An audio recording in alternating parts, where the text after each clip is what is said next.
When you think about Steve Gadd and his most iconic drum fills, maybe something like this comes to mind.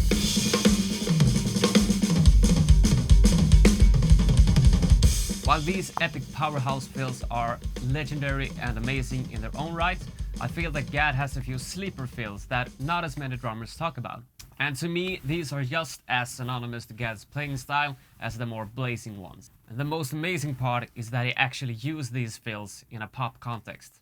The first one we're looking at is from a track called Chuck E's in Love by Ricky Lee Jones, released in 1979. The fill comes in just before the 2-minute mark. Let's take a listen. Don't come here no more. But I tell you what. Can you imagine pulling out something like that in a recording session? That's astounding. So what's going on here? Well, I've got it shotted out as 30-second notes, and that's mainly based on the main groove of the song itself. To start off, we have a single kick drum, followed by 2 ghost notes with your left hand on the snare. Moving up to the hi-hat, 2 strokes with your right hand. So that's essentially the moving up part. Then we're gonna move down. So we have kick, snare, up to the hi-hat, moving down again, back to the snare.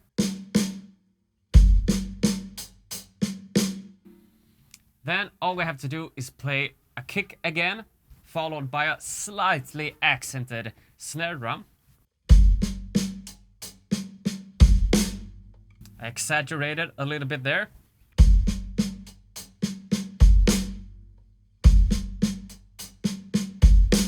And to seal the deal, we're just gonna play an open hi-hat that leads us into the next verse of the song.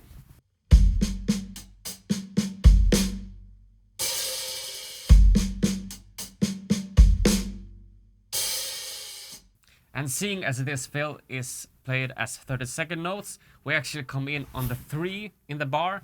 So we have a break on the 1 and the 2, and then the fill comes in at 3. 1, 2, 2, and. All right, so a few times slow and then going up to speed.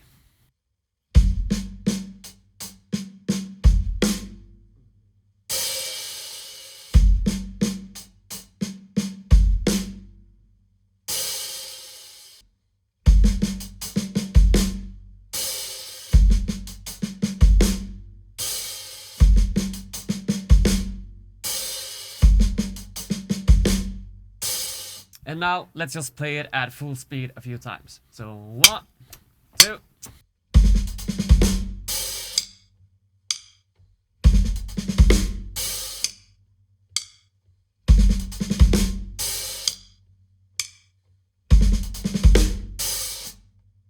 Now the hard part with these fills are not really placing the notes in the correct order and orchestrating it between the hi-hat, kick and snare. But it's really playing this with a Gadd amount of confidence and at a pretty quiet volume. Now, sure, you could kind of muscle your way through these fills.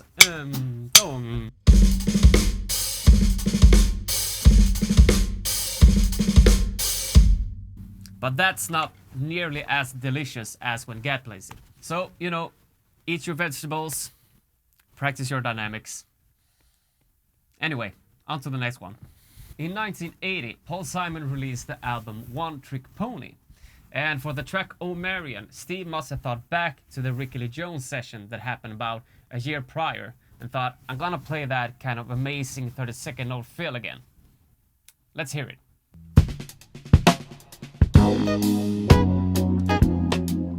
That is at the very start of the song. Come on, how cool is that? Name me one song in the last 20 years that starts off with a smooth 30-second note fill on the drums. Put it in the comments. I want to hear it.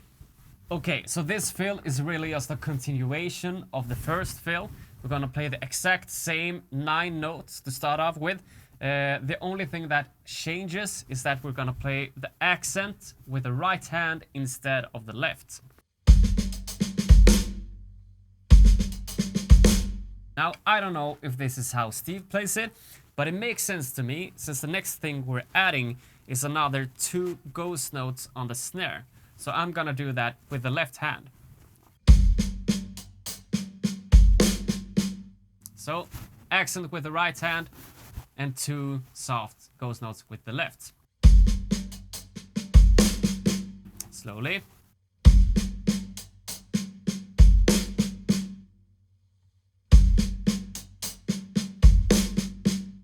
And moving on from that, 2 more on the hi-hat. Together.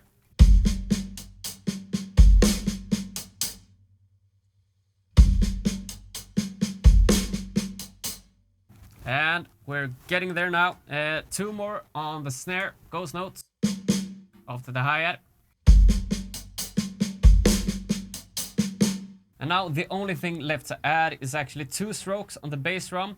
We have 1 stroke left to fill out the bar, and then we're gonna play the 1. So the downbeat, where the rest of the song kicks in.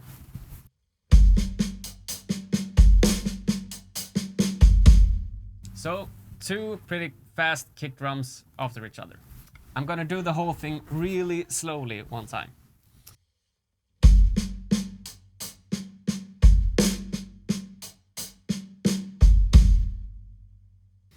And now a few times at full speed.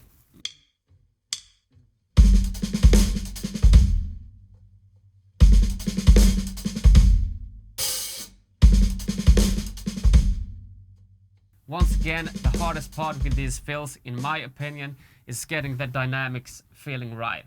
Steve has an amazing ability to play the hi-hat and the snare especially at a pretty quiet volume, but still retaining clarity.